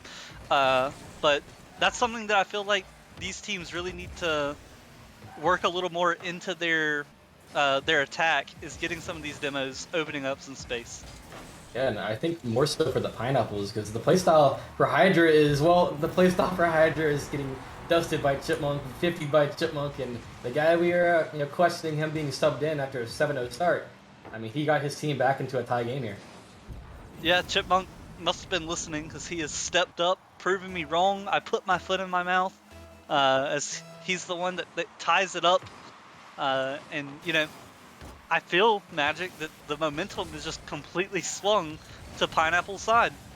Yeah, and I mean, to go back to what you said with the demos, when you're nervous, the easiest way to get free goals is demos, and we haven't even seen a single demo goal come through. These are just 3 in succession, just hard-earned goals by the Pineapples, and that is the best kind of goal to see on a stream match, is just hard-working, get the job done, as another demo comes through, and this does get dangerous now. Yeah, if Valence doesn't get that demo, I think Biscuit has an open net there, so heads-up play from him is another open net, and Biscuit puts it past the defense. Imagine being Biscuit right now. You have 2 goals, you're above 400 points, and you look at the scoreboard, you're still at the bottom, but it doesn't matter. I mean, if you're going to win this game 1, I don't think he cares where he's at, because this is a team effort from both teams. I just want to see Crip get involved now, because he's the only guy who hasn't found the back of the net. Yeah, he's due. Crip, known to be a scorer here, but Shaga with a great 50, and I think that one might be going in, but Valence, a good save. As 24 seconds left. Pineapples need one, but a double commit not going to help them, as Biscuit opts not to shoot that one on net, going for the double tap instead. Crip can't quite get it out. Valence looking to boom this one. Hit off the sidewall. Valence leaving that one. Crip over to Valence. Valence too high, can't get to it. They need to score here, but Biscuit gonna ground that one, and Hydra takes game 1. That kind of felt like, when you go down 2-0 in a series and you win the next two, but then you lose that game 5, you almost reverse sweep. That kind of felt like what Hydra had to do there. Pineapples, they gave up so much early on that they just made too big of a hole to come back in. I mean, they came back, but that game 5 would be that 4th goal for Hydra, as they were just finding the back of the net so much. And that's kind of how I describe the Pineapple roster. They let a lot of goals through, but they are capable of equalizing very quickly, and they did, but at the end of the day, Biscuit was just too much with his 2 goals, because both those goals were hard earned. So going into game 2, I think it's exactly what you said. We need to see some very physical play on Biscuit, because he's almost always that third man back. If you take him out, I think you have an opening. I agree 100%, but unfortunately they weren't quite ready for it, as 1 goal separated those 2 teams in game 1. And coincidentally, Hydra also had 1 more shot than the Pineapples, so Pineapples gonna have to step up the pressure here, as Chipmunk looking to get things started. Crip off the back wall. Chip quick to that one.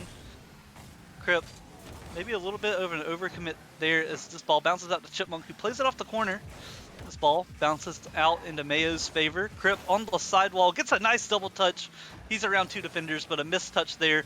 Gonna give Biscuit the control. Biscuit beats another defender. This ball, easy clear for Chipmunk, who doesn't quite get the bang that he was looking for, but no harm, as Biscuit can't make anything happen. This one off the backboard.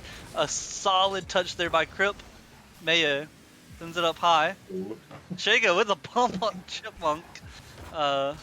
I don't know if that accomplished a whole lot, but bumps like that, Magic, can be quite tilting. It's funny when both players just completely miss, and they both realize the other person missed. Like, wait, I was trying to block you. And I think they both have the same plan there, but I mean, we'll take the bump, as it does fall to the midfield, but nothing really comes from it, as this is very dangerous. That's an open net, and Chipmunk, he just had to put it a little lower, but the crossbar is going to be his demise, as we do stay 0-0 for a lot longer than last game had. Yeah, and shooting accuracy, something that has been a thorn in the Pineapple side for many a seasons now. Crip opting to control that one. Biscuit already up. A double commit comes out. Valence with a great recovery on the wall, but gives this one away to Shaga. Crip, low boost, trying to make anything happen here. Good job for him with the backboard defense. Can't quite get it past Mayo though, as Mayo shoots this one high. Valence off to the corner. And, 2 minutes left, and I'm surprised, Magic, or 3 minutes left, 2 minutes gone by. I'm surprised that no one's found the back of the net yet. Yeah, and just 1 shot on target from Chipmunk, and it was an open net miss, so there hasn't been any offense whatsoever. And it just seems like, oh no, the ball's coming at me, I'm going to take a 50, and then all 6 players do that. Not much action. Someone's got to be the aggressor, go for something a little risky, or try to get their teammates involved, because this is what we're seeing right now, non-stop, that 50 right there. Just non-stop 50s, as finally another shot comes on target, the first of the game for Hydra, but they got to get each other involved. That is an opportunity. They were looking for the passing play, but it is cut off.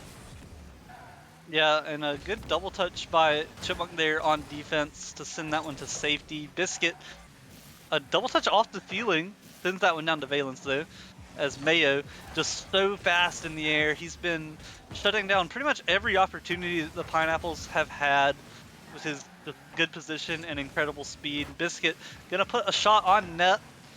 Crip off the backboard saves that one, but he's gotta get back to it as Chipmunk gets a save of his own, and Hydra seemingly in control now. Ooh, yeah, and they woke up the pressures. Mayo is finally to get the icebreaker for this game. Is so long, nobody found any meaningful pressure, but a solid 30 seconds or so there from Hydra, just assaulting the defense of Pineapples.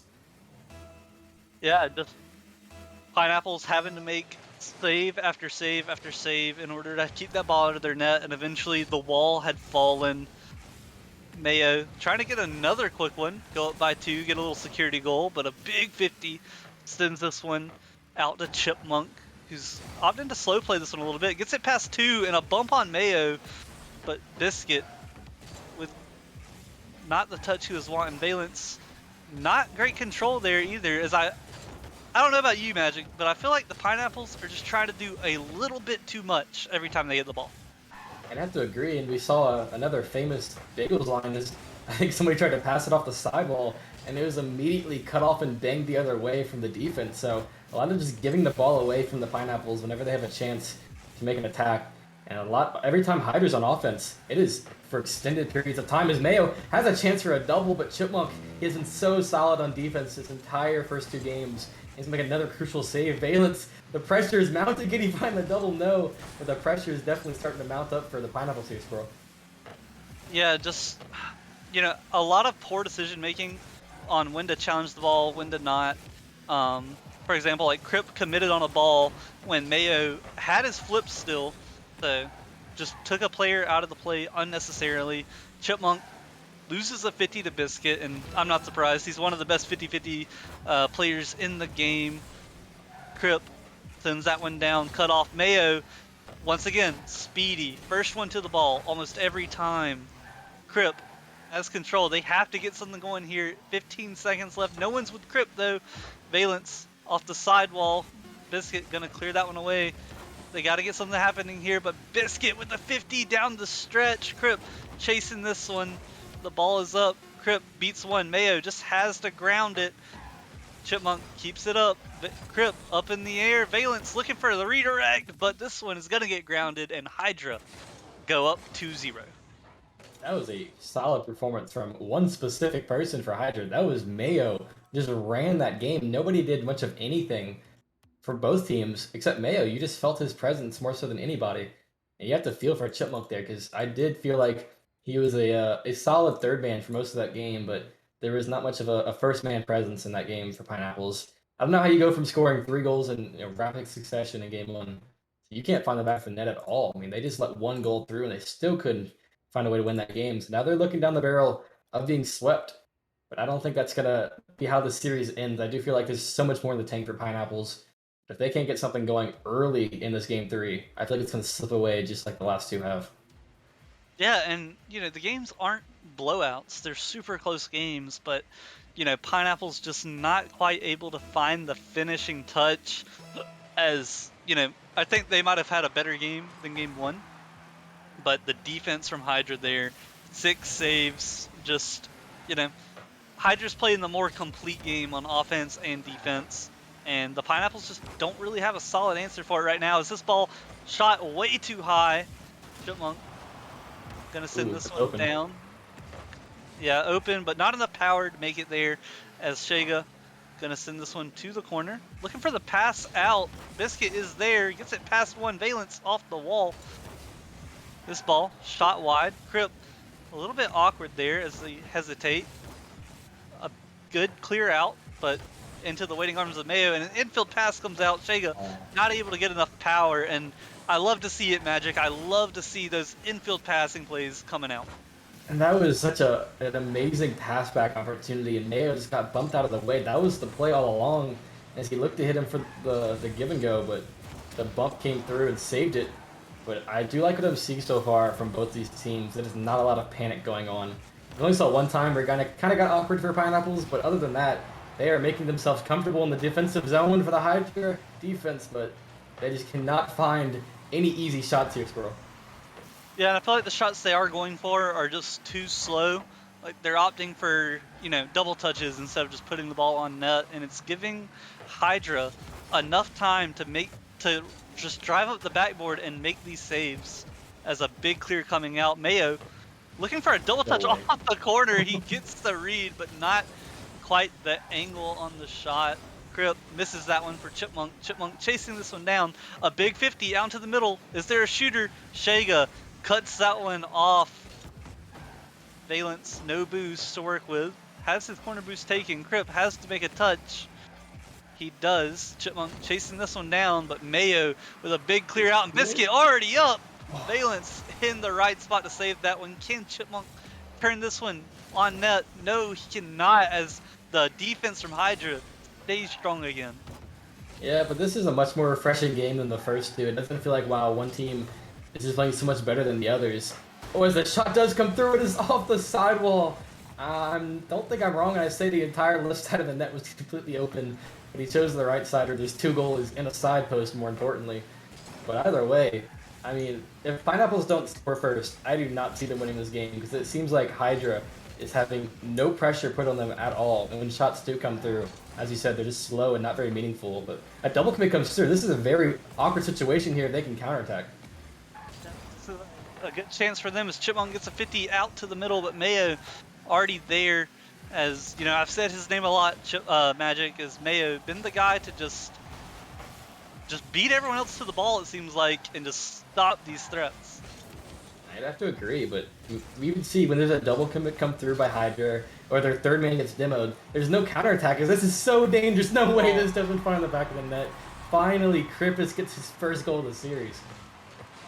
All the goals, this is the one that goes in. Mayo not able to send that one out. It's falling in, and Kripp just gives it the little kiss right there at the end to take that goal, or secure it, as they're probably saying in comms right now.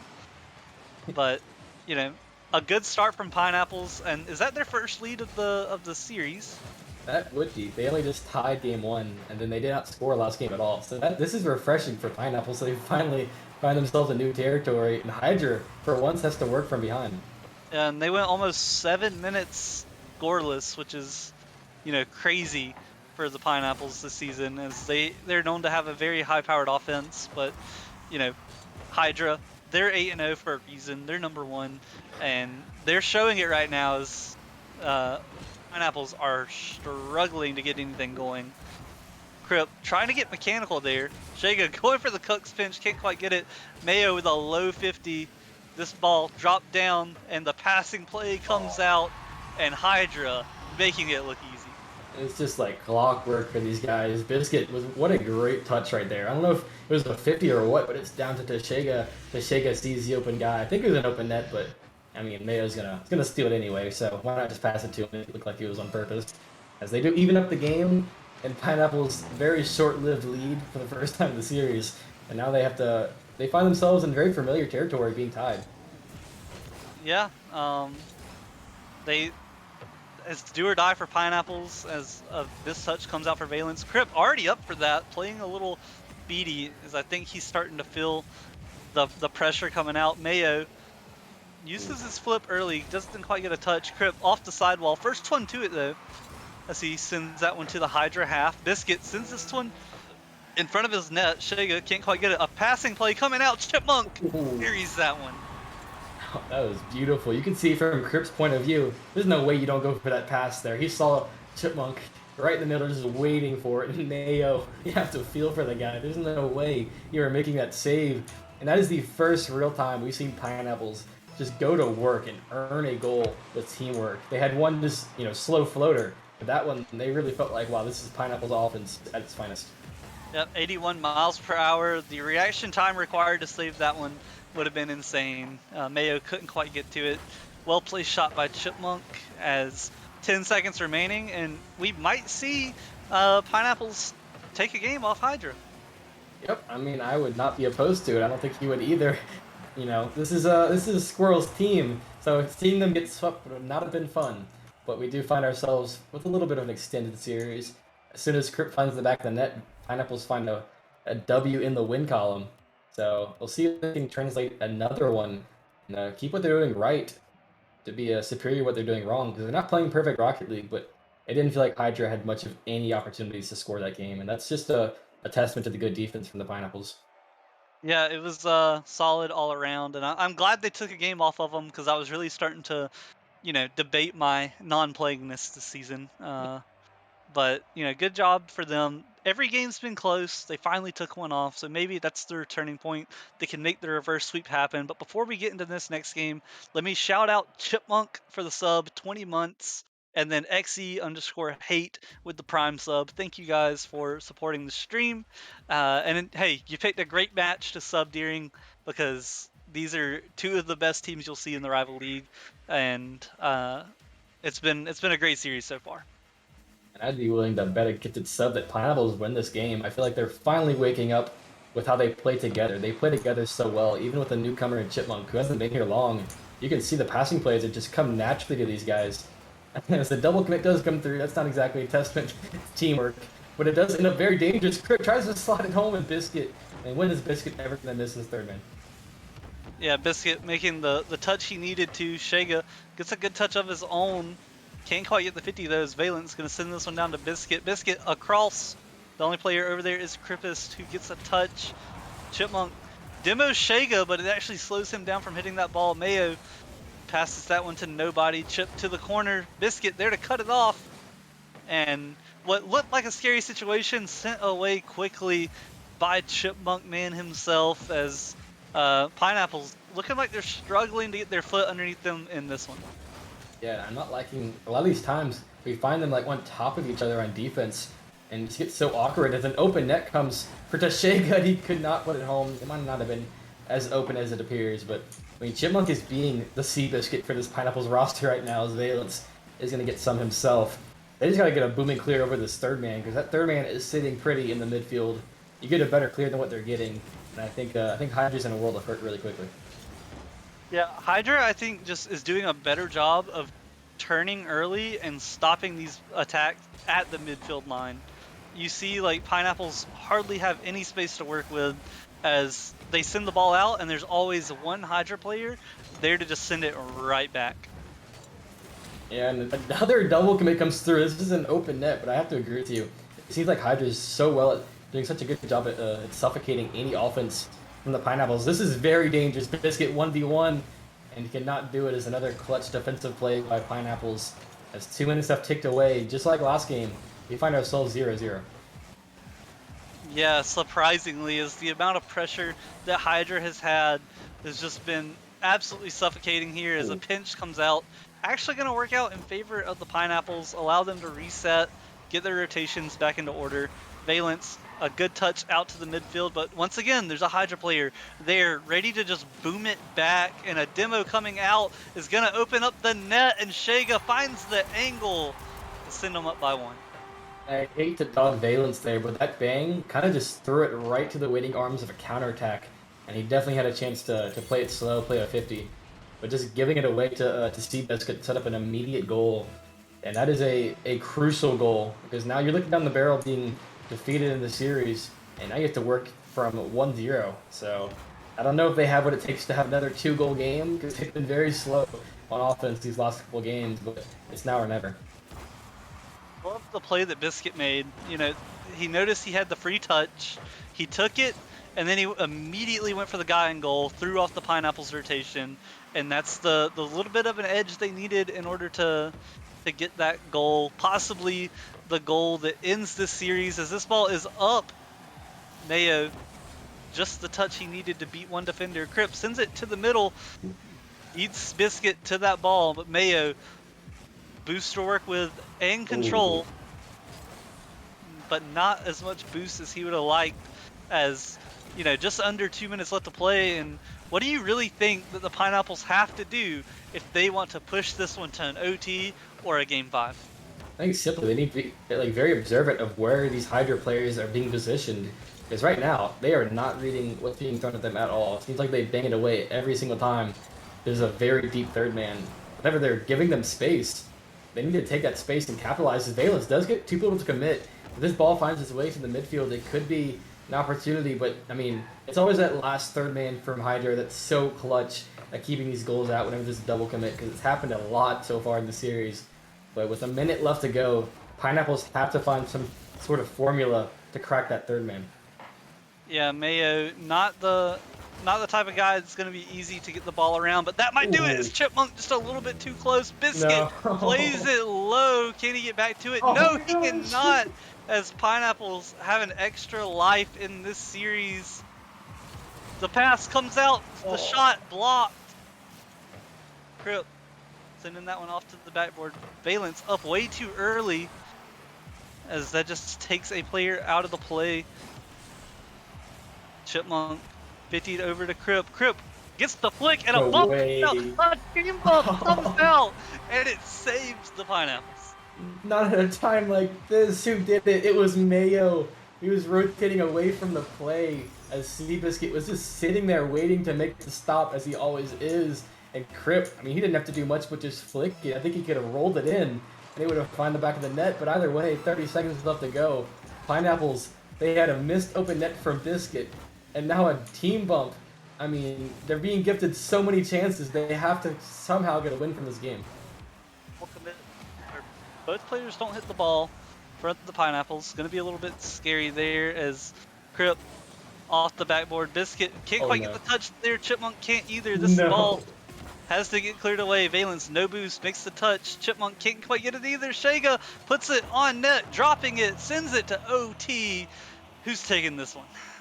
You can feel the nerves right now. I said I was confident in Pineapples, but I'm not seeing the team I expected. As I probably have to say Hydra just from how safe they're playing right now. I feel like Pineapples are gonna make the first mistake, and you have to feel for the defender right there. He had to just 52 players at once, and it was not happening. Mayo and Tashega are too big, and that is GG's 3-1 for Hydra. Yeah, just double commit on the 50 works out in their favor. Hydra gets the overtime win to send this series to bed. Go to bed, Pineapples, as they are now 7-2. Hydra just steamrolling their way to 9-0.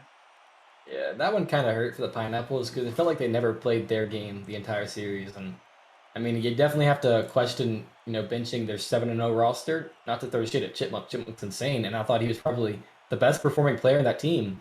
But it just felt like their chemistry overall was thrown off with the change, and that's not exactly how you want a series like that to go. You're playing the number one team in the league. I feel like you have to have a little more cohesion with your roster, or you kind of see what happens as they just look lost for most of the series. Yeah, it's a hard decision to make because every game was so close, like 1-goal games every game, but just Hydra just that much better, just had that extra edge that Pineapples did not have today. Maybe it was the new roster, maybe it was Valence coming off of vacation. There's a myriad of excuses that you could use, but at the end of the day, Hydra takes the series 3-1.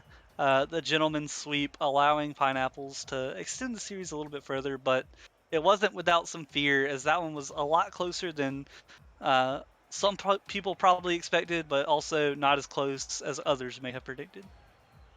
Yeah, and I mean, I'm not afraid for Pineapples at all going forward. I mean, I'm not saying it's back to Cart, get rid of Chipmunk as the starter. I just think that was a very bad game to test a new roster with. Mhm. So Hydra deservingly winning that game, best team for a reason.